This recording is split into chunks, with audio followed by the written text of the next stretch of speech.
ये है ईपैक ड्यूरेबल।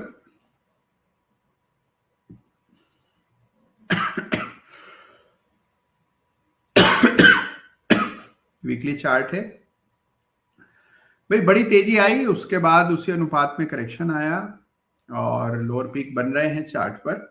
और जो एलओसी थी इस चार्ट के लिए वो इन स्तरों पर थी, 336 रुपए के आसपास, जो कि नवंबर में ही खंडित हो गई। उसके बाद स्टॉक नीचे आया। अब अगर आप एलओसी डालना चाहते हैं नई रिवाइज, तो इस पर इस स्तर पर रखिए। और ऊपर जो ये रेजिस्टेंस था, ये सॉरी सपोर्ट था, ये रेजिस्टेंस बन जाएगा। तो यही लेवल है जिस पर आपका ध्यान केंद्रित होना चाहिए। 336 ऊपर, 230 नीचे, और कमजोरी यहाँ पर भी पूरे बाजार जैसी दिख रही है आपको। तो ये ईपैक ड्यूरेबल है। हाँ, ये बात सही है कि गर्मी भीषण पड़ने की आशंका जताई जा रही है, और मुझे लगता है कि मानसून भी कमजोर है, ऐसी कुछ आशंकाएं भी सुनने को मिली थी। तो गर्मी अगर बड़ी पड़ेगी तो जाहिर सी बात है कि एसीज की खपत जो है वो बढ़ेगी, तो उसका भी फायदा इसको होगा। और यही वजह है कि इस सप्ताह जब सब कुछ गिर रहा था, ये सेक्टर जो है ये अच्छा कर रहा था। तो ये आपके सामने ईपैक ड्यूरेबल के चार्ट की चर्चा। इसके बाद आगे बढ़ते हैं और कुछ और चार्ट्स को झट से देखेंगे। बजाज फिनसर्व पे प्रश्न कर रहे हैं और ओएनजीसी के चार्ट को देखते हैं। तो बजाज फिनसर्व, ओएनजीसी, दो चार्ट को देखते हैं। और फिर हमारे सात्विक जी का एक प्रश्न ले लेते हैं। वो ये कह रहे हैं कि राधे राधे गुरुजी, किसी शेयर में 100% 200% का मुनाफा हो तो उसमें एवरेज कैसे करें? भाई, ये सवाल करने का आज सही दिन नहीं है सात्विक जी।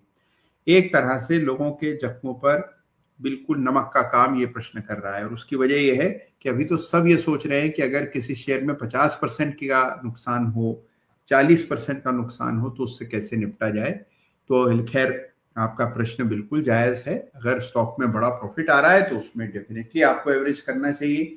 एवरेजिंग अप के हमेशा मैं पक्ष में रहता हूँ, एवरेजिंग डाउन के हमेशा मैं विपरीत रहता हूँ। तो आप बिल्कुल कर सकते हैं। हमेशा स्टॉक बढ़ने के बाद कुछ समय के लिए कंसोलिडेट करता है, और उस कंसोलिडेशन के दौरान जब ब्रेकआउट हो, वहां पर री एंट्री की जा सकती है। तो ये प्रश्न आया सात्विक जी का। हम कुछ चार्ट देख रहे थे, ओएनजीसी का पहला चार्ट देखेंगे। ऑयल से इसको फायदा होता है, लेकिन एक लेवल के ऊपर फायदा नहीं होता है। तो अगर क्रूड बढ़ता रहता है तो कुछ हद तक ओएनजीसी को फायदा होता है, लेकिन फिर हम देखते हैं कि फायदा नहीं होता है। और उसी वजह से आपने देखा कि इस सप्ताह बड़ा क्रैश आता हुआ दिखाई पड़ा इन ओएनजीसी। ओएनजीसी कितना गिरा? बाजार के साथ 5% का ड्रॉप ओएनजीसी में भी देखने को मिला इस सप्ताह। तो अब आम सोच ये होगी, या जो कॉमन सेंसिकल व्यू है वो ये है कि अगर क्रूड बढ़ रहा है तो ऑयल को भी बढ़ना चाहिए। ओएनजीसी तो फिर ऑयल प्रोड्यूसर है, तो इसको भी दाम बढ़ने चाहिए, लेकिन ऐसा होता नहीं है। तो बाजार बहुत विचित्र है, जो आप सोचते हैं वो हमेशा हो जरूरी नहीं है। इसी वजह से ओएनजीसी में गिरावट, लेकिन ओएनजीसी के लिए सपोर्ट बिल्कुल इंटैक्ट है। और सपोर्ट जो है वो यहाँ 250 के आसपास, 247 के आसपास नजर आता है। तो ये चार्ट है, दो ही लाइंस इंपॉर्टेंट है, एक 300 पर और एक 250 पर। तो ये 50 रुपए के दायरे में ओएनजीसी ट्रेड कर रहा है।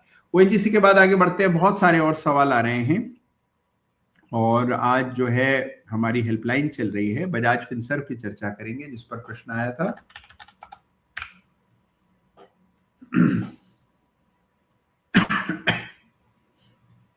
ये आ गया बजाज फिनसर्व, और बजाज फिनसर्व में भी ब्रेकडाउन, 7% का ड्रॉप इस सप्ताह, और बड़ा फॉल आया।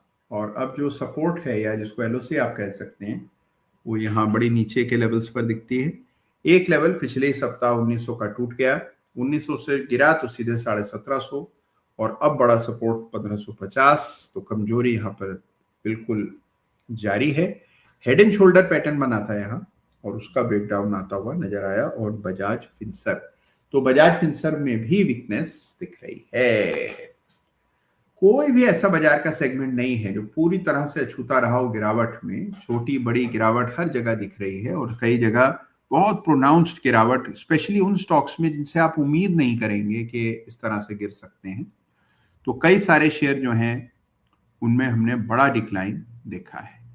रवि साहू जी आ गए हैं, खंडेलवाल जी हमारे आ गए हैं, और खंडेलवाल जी प्रश्न कर रहे हैं पीजी इलेक्ट्रोप्लास्ट। अभी हम लोगों ने ईपैक ड्यूरेबल की बात की थी, ये ईएमएस का दूसरा स्टॉक है पीजी इलेक्ट्रोप्लास्ट, यहाँ पर भी गिरावट बिल्कुल जारी है। पहले वीकनेस, बड़ा ब्रेकडाउन हुआ, ब्रेकडाउन के बाद फिर कुछ समय का कंसोलिडेशन, फिर से गिरावट बढ़ी और इस सप्ताह 17-18% स्टॉक गिर गया, मिड कैप है और गिरावट जारी है। अब सपोर्ट कहाँ है? सपोर्ट अगर आप देखें तो यहाँ सपोर्ट है, ये लेवल टूटे यदि 502 रुपए के, माफ कीजिए 485 रुपए का शायद लेवल है, 485 480, ये लेवल टूटा तो फिर और डिक्लाइन देखने को मिलेगा और फिर कमजोरी और बढ़ सकती है। तो कमजोरी यहाँ पर भी जारी है, ये लेवल चार्ट पर जरूर से अंकित कर दें। वीकली क्लोजिंग बेसिस के लेवल्स हैं, इसकी चर्चा हम लोग कर रहे हैं। पीजी इलेक्ट्रोप्लास्ट के बाद एक और चार्ट इसी स्पेस का और वो है केन्स टेक्नोलॉजी, इसके चार्ट को भी जरूर से देखिएगा। केन्स है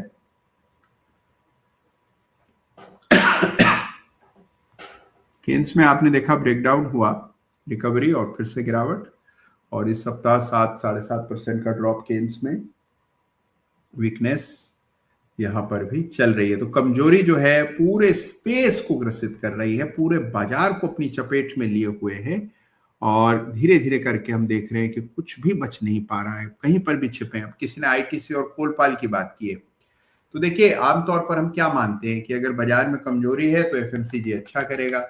अब देखिए हाल एफएमसीजी का, ये आपके सामने कोलगेट है। ओहो, इस चार्ट को देखकर कोई कहेगा नहीं कि डिफेंसिव है, यानी डिफेंसिव्स में इस तरह की गिरावट ये भी अप्रत्याशित है। इस सप्ताह कितना गिरा कोलगेट? कोलगेट 11.5% गिरा है।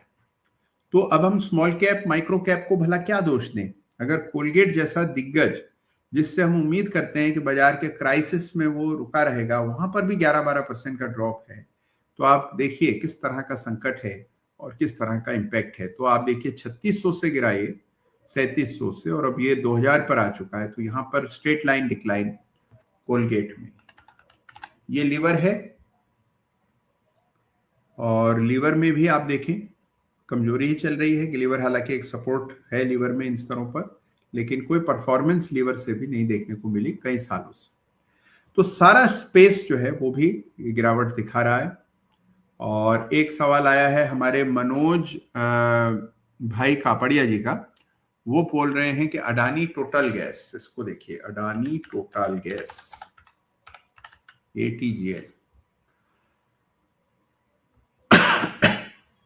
ये अडानी टोटल गैस है और इसमें हमने जरूर देखिए एनर्जी क्राइसिस चल रहा है तो कुछ गैस कंपनीज में तेजी है। ये अडानी टोटल गैस है और यहाँ पर हम कुछ एक अपसाइड जरूर इस सप्ताह बनते हुए देख रहे थे। उछाल आया लेकिन कोई बहुत बड़ा परमानेंट चेंज चार्ट पर फिलहाल नहीं देखने को मिल रहा है।